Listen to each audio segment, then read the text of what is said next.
Hello guys. तो आप सबका फिर से स्वागत है हमारे YouTube channel dear Gupta ji पे। जैसा कि आप लोग जानते हैं हमारा चैनल का नाम है डियर गुप्ता जी। तो आप अगर इसको लाइक और सब्सक्राइब नहीं किए इस वीडियो को और इस चैनल को तो लाइक सब्सक्राइब कर दीजिए। आपको महत्वपूर्ण क्वेश्चन आपको बराबर मिलते रहेंगे। तो आज हम बात करने वाले हैं हिंदी के कुछ महत्वपूर्ण प्रश्न के बारे में जो 9th क्लास से 12th क्लास तक और उससे भी उच्च क्लास की तैयारी भी करा सकता हूं मैं। तो आइए हम बात करते हैं प्रश्न को। तो हमारा पहला प्रश्न हमारा है, आधुनिक काल को गद्यकाल किसने कहा? आधुनिक काल को गद्यकाल किसने कहा है? आचार्य रामचंद्र शुक्ल जी ने आधुनिक काल को गद्यकाल कहा है। आचार्य रामचंद्र शुक्ल जी ने आधुनिक काल को गद्यकाल कहा है। इसका ऑप्शन नंबर गा बिल्कुल सही हो जाएगा। तो आइए हम बात करते हैं प्रश्न नंबर 2 की। प्रश्न नंबर 2 हमारा है, उति व्यक्ति प्रकरण रचना है। उति व्यक्ति प्रकरण रचना है दामोदर शर्मा जी का। इसका ऑप्शन नंबर गा बिल्कुल सही हो जाएगा। ऑप्शन नंबर गा इसका बिल्कुल सही हो जाएगा। तो आइए हम प्रश्न नंबर 3 की बात करते हैं। कवि वचन सुधा पत्रिका के संपादक हैं। कवि वचन सुधा पत्रिका के संपादक हैं। तो इसको जो संपादक हैं भारतेंदु हरिश्चंद्र जी हैं। इसका ऑप्शन नंबर खा बिल्कुल सही हो जाएगा। आइए हम बात करते हैं प्रश्न नंबर 4 की। फोर्ट विलियम कॉलेज की स्थापना हुई। जैसा कि आप लोग जानते हैं फोर्ट विलियम कॉलेज की स्थापना सन 1800 ईस्वी में हुई थी। सन 1800 ईस्वी में, और इसका जो डेट है वो 10 जुलाई है। 10 जुलाई 1800 ईस्वी में 10 जुलाई को हुआ था। तो इसका ऑप्शन नंबर खा बिल्कुल सही हो जाएगा। आइए हम बात करते हैं प्रश्न नंबर 5 की।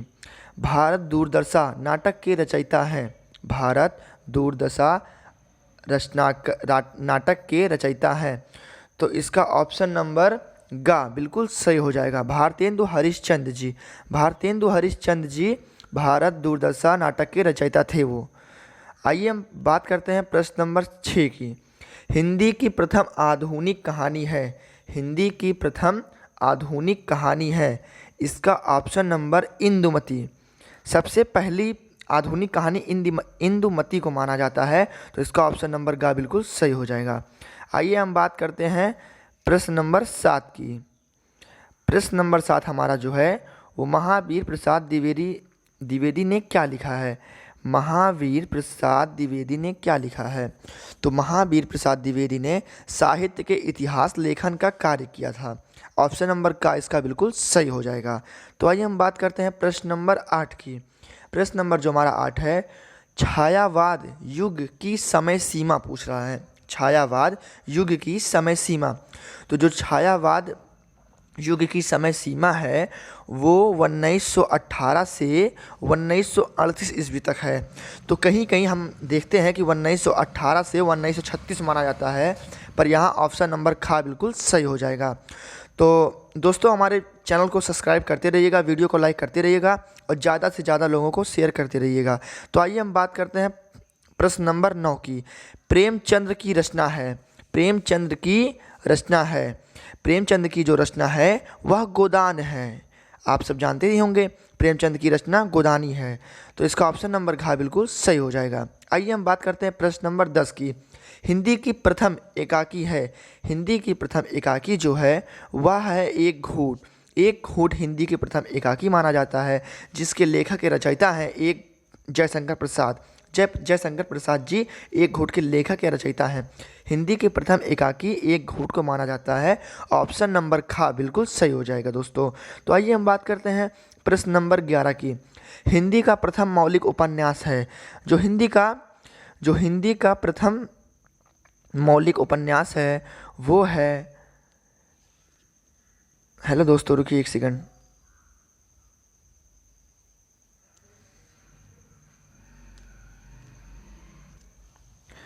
दोस्तों थोड़ा नेटवर्क प्रॉब्लम आ गया था। हिंदी का प्रथम मौलिक उपन्यास जो है वो है चंद्रकांता। इसका ऑप्शन नंबर का बिल्कुल सही हो जाएगा। तो दोस्तों आइए हम बात करते हैं प्रश्न नंबर 11 की। जो प्रश्न नंबर हमारा 12 है प्रश्न नंबर 12, हजारी प्रसाद द्विवेदी की रचना है। हजारी प्रसाद द्विवेदी की रचना जो है आप सब जानते होंगे, बाण भट्ट की आत्मकथा। यह हजारी प्रसाद द्विवेदी की रचना है। हजारी प्रसाद द्विवेदी की बहुत सी रचना बहुत ही प्रसिद्ध है, जिसमें से बाण भट्ट की आत्मकथा और भी ज़्यादा प्रसिद्ध है। तो इसका ऑप्शन नंबर खा बिल्कुल सही हो जाएगा दोस्तों। तो आइए हम बात करते हैं प्रश्न नंबर 13 की। निम्नलिखित में से कोई एक कथन सत्य है, पहचान कर लिखिए। तो इसमें आप देखिए प्रश्न नंबर का ऑप्शन नंबर का कामायनी जयशंकर प्रसाद की रचना है। जैसा कि आप लोग जानते हैं ये बिल्कुल सही हो जाएगा। आइए हम और भी देख लेते हैं। जो ये है गोदान प्रताप नारायण मिश्र की रचना है। जी नहीं, ये बिल्कुल गलत हो जाएगा। तो आइए सीधे टॉपिक चलते हैं। इसका ऑप्शन नंबर का बिल्कुल सही हो जाएगा दोस्तों। तो आइए हम बात करते हैं प्रश्न नंबर 14 पे। जो प्रश्न नंबर हमारा 14 है वह है राग दरबारी किस विधा की रचना है। राग दरबारी किस विधा की रचना है।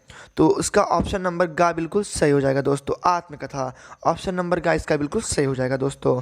तो आइए हम बात करते हैं प्रश्न नंबर 15 की। प्रश्न नंबर 15 है निंदा रस निबंध के रचनाकर हैं। तो इसके जो निबंध के रचनाकर है वह हरि शंकर परसाई जी हैं। तो ऑप्शन नंबर का इसका बिल्कुल सही हो जाएगा दोस्तों। तो आइए हम बात करते हैं प्रश्न नंबर 16 की। वर्ण रत्नाकर किस भाषा में है। जो वर्ण रत्नाकर किस भाषा में है। ऑप्शन नंबर गा मैथिली जी किस भाषा में थे। तो मैथिली के भाषा में था, मैथिली जी ने अपने भाषा में किया था। तो इसका ऑप्शन नंबर 16 बिल्कुल सही हो जाएगा दोस्तों। तो आइए हम बात करते हैं प्रश्न नंबर 17 की। आनंद कदम्बनी पत्रिका के संपादक हैं। आनंद कदम्बनी पत्रिका के संपादक है। तो इसको ऑप्शन नंबर बिल्कुल बिल्कुल एकदम सही हो जाएगा दोस्तों। आप सब जानते होंगे बद्रीनारायण चौधरी और प्रेमघन जी, ये दोनों मिलके ही किए थे। ऑप्शन नंबर बिल्कुल सही हो जाएगा दोस्तों। तो आइए हम बात करते हैं रेखा चित्र। प्रश्न नंबर 18 पे रेखा चित्र पर आधारित रचना है। रेखा चित्र पर आधारित रचना है। ऑप्शन नंबर गा अतीत के चलचित्र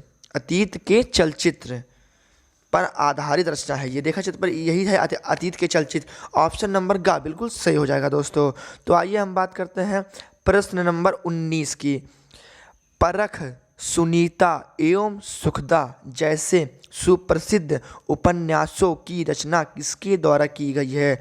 तो आप सब जानते ही हैं इसमें ऑप्शन नंबर कौन सा सही होगा, आप लोग कमेंट करके बताइए। हम 5 तक काउंटिंग कर रहे हैं, आप सब कमेंट में आंसर दीजिए। 1 2 3 4 5। ठीक है, आप सब कमेंट कर दीजिए, मैं अभी देख लूँगा। तो इसमें ऑप्शन नंबर जो खा है वो बिल्कुल सही हो जाएगा दोस्तों, जैनेन्द्र कुमार द्वारा हुआ था। इसका ऑप्शन नंबर खा बिल्कुल सही हो जाएगा दोस्तों। तो आइए हम बात करते हैं प्रश्न नंबर 20 की। क्षण बोले कण मुस्काए निबंध के रचयिता हैं। क्षण बोले कण मुस्काए निबंध के रचयिता हैं। तो इसमें ऑप्शन नंबर का बिल्कुल सही हो जाएगा, कन्हैयालाल मिश्र प्रभाकर जी थे। कन्हैयालाल मिश्र प्रभाकर, इसका ऑप्शन नंबर का बिल्कुल सही हो जाएगा दोस्तों। तो आइए हम बात करते हैं प्रश्न नंबर 21 की। कबीर आलोचना ग्रंथ है। कबीर आलोचना ग्रंथ है, आप सबको पता ही होगा कबीर आलोचना ग्रंथ किसकी है। वह है हजारी प्रसाद द्विवेदी जी का है। तो ऑप्शन नंबर खा बिल्कुल सही हो जाएगा दोस्तों। तो आइए हम बात करते हैं प्रश्न नंबर 22 की। बाण भट्ट की आत्मकथा के लेखक हैं। जो बाण भट्ट की आत्मकथा के लेखक हजारी प्रसाद द्विवेदी जी को माना जाता है। यह ऑप्शन नंबर खा बिल्कुल सही हो जाएगा दोस्तों। तो आइए हम बात करते हैं प्रश्न नंबर 13 की। कुटुज निबंध के रचनाकर हैं। कुटुज निबंध के रचनाकर हजारी प्रसाद द्विवेदी जी को माना जाता है दोस्तों। तो इसका ऑप्शन नंबर खा बिल्कुल सही हो जाएगा। तो आइए हम बात करते हैं प्रश्न नंबर 25 के। अशोक के फूल के रचनाकर है। यह बहुत ही प्रसिद्ध रचना है। अशोक के फूल हर लेवल में पूछा जाता है, यह बहुत ही महत्वपूर्ण रचना है। तो इसके जो रचनाकार हैं वह हजारी प्रसाद द्विवेदी जी ही हैं। ऑप्शन नंबर खा इसका बिल्कुल सही हो जाएगा दोस्तों। तो आइए हम लास्ट क्वेश्चन की बात करते हैं। जो क्वेश्चन नंबर 25 है वो सबसे आखिरी क्वेश्चन है। आलोक पर्व किस लेखक की कृति है। आलोक पर्व किस लेखक की कृति है। तो उसके जो कृति हैं वो हजारी प्रसाद द्विवेदी जी ही हैं। इसका ऑप्शन नंबर खा बिल्कुल सही हो जाएगा दोस्तों। तो आज के लिए दोस्तों 25 क्वेश्चन ही बहुत महत्वपूर्ण थे। अब अगले वीडियो में और भी क्वेश्चन लाएंगे हम, उसको आप लोग ध्यान से पढ़िएगा और हमारे चैनल को लाइक करिए, सब्सक्राइब करिए। आज के लिए टाटा, बाय बाय।